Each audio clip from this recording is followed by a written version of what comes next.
في مسلسل A Friend of a Family في شخص بيحب الارتباط بالبنات الصغيرة.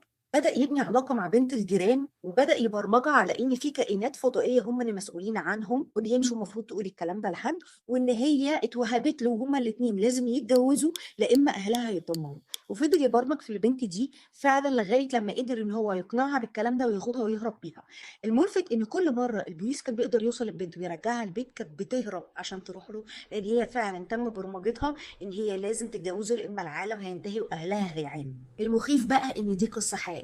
طب القصه دي شبه ايه في حياتنا؟ لا، دي شبه حاجات كتير قوي. شبه ان انت نفسك تقول لا بس من واحنا صغيرين تم برمجتنا على انك لو قلت لا تبقى انت وحش. فايه اللي بيحصل؟ ان انا بقول حتى لو الحاجات اللي هتجزيني. كل الحاجات دي تم برمجتنا عليها واحنا صغيرين، ورغم ان احنا كبرنا لان للاسف لسه الحاجات دي موقفانا ومأثره جدا على حياتنا. طب هل دي النهايه؟ اكيد لا. هو هنا بقى بيجي دور الكوتشنج.